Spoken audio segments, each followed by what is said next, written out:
Hello everyone, Rizang here, your Azure assistant.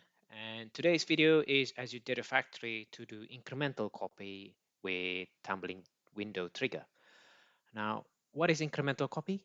Well, effectively is you are copying data from source into destination incrementally. Instead of copying the whole records, you only want to copy a slice of them.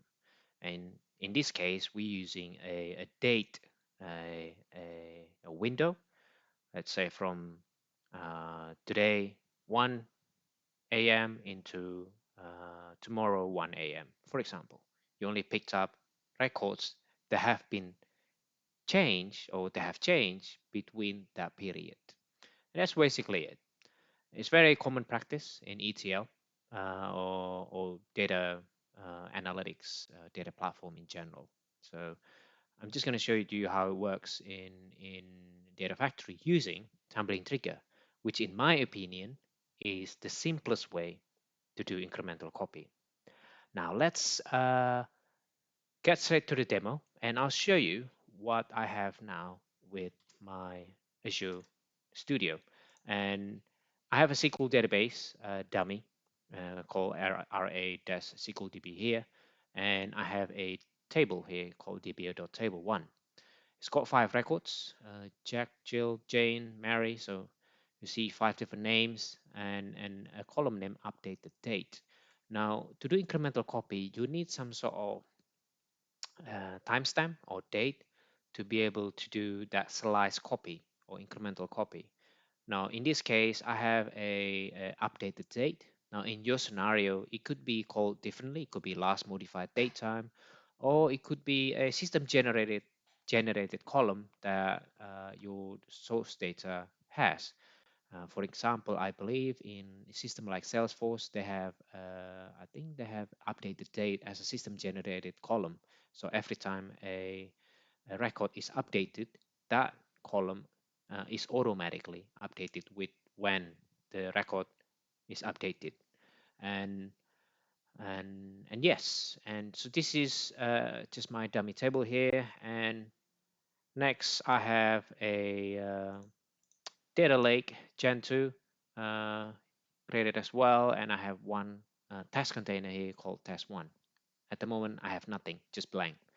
Okay, and let's get into it. So I'll take you to data factory here. It's nothing much if you've seen it before. I have few data sets here.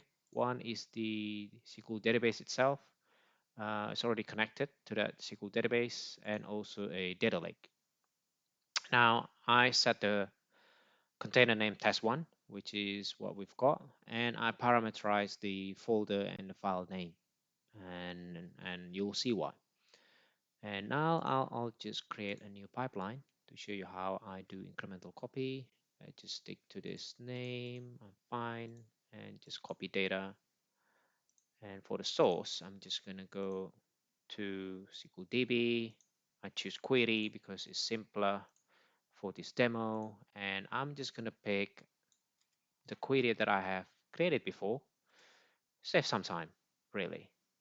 And I'm gonna set something like this. And yes, it's throwing me an error because I haven't got any parameters set up yet, which I will do now. So I'm gonna go create 2 parameters, start time and time. Now the idea is I have these 2 parameters that will get values from the tumbling window trigger itself. So the tumbling window trigger, when they run, they can pass 2 different values: the start of the trigger time and the end of the trigger time, which is called, yeah, that's why it's called start and end time here. I want to be able to pick up them and use that in my copy to slice the records. So there you go. So I'm just gonna repeat it again. So I have, remember, I have a so I do select star, very basic, from dbo.table1, where updated date is greater than the pipeline parameter start time, and the updated date time is less than equal to the pipeline parameters end time. So you can play around with the greater or less than with or without the equal, up to you. but I just do this for demo sake. And for the sync, I'll just choose the data lake, and I'll just call it dummy.csv. And for the folder, I've got a query ready here. There you go. Let me just delete that, put that as a dynamic content. There you go. Just to be clear, really, you don't have to do it this way, but I like to show like this is our, and I like to take the tumbling window trigger start time and convert just the hour part of that time, really. That's why I use a format datetime of that start time pipeline parameter and just convert it into just convert the hour part, so double H here. Okay, just pause if you want to follow along and use this as well. And the copy part is pretty much done, and I just need to create a trigger now. Trigger 1, yeah, that's fine, and choose tumbling window. And the start date is effectively the start time when your trigger will be running. So I have, from my typical database, I have some records here from 9 a.m. in the morning on the 13th of September. So I'm just gonna make it the same. And for 9 a.m. Is that okay? And I'm just gonna do every hour. And I will not discuss the advanced options here. Let me know if you do need my help on that. Let me know in the comment below, and I'll discuss that later. And from here, I just click OK. Now we need to enter these two parameters, start and end time, and I have this straight from the Microsoft website. So effectively, you want to put the trigger window start time and window end time value in there, and this is how you put it. So make sure you put this add and in brackets, and the end time you just need to update that with end time. Okay. Again, please pause if you need to read this at your leisure. I'm just gonna okay that and publish.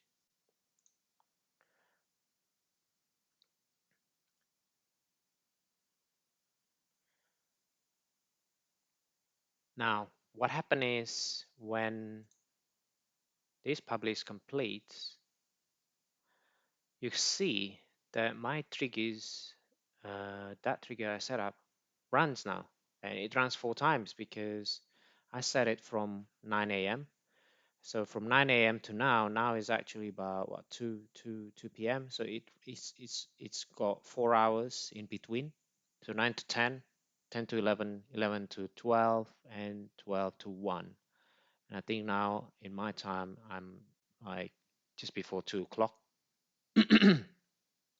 um, by the way, just ignore this timing here because this is looking at the I think UTC, the +1 time zone, which is why it's got some differences. But if you look at here, I think if I just add that, you see this is running from 9 a.m.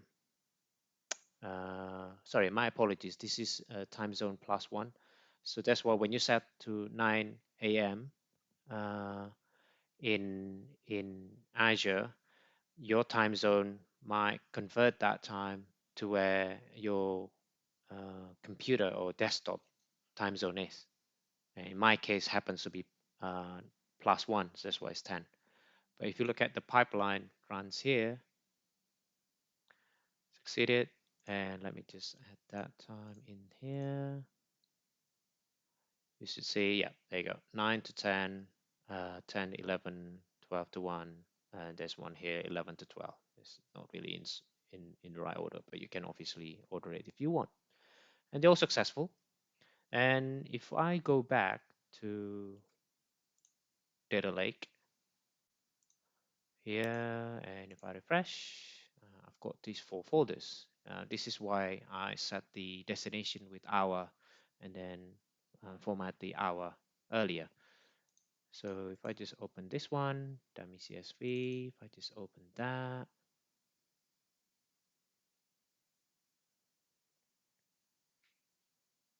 yes,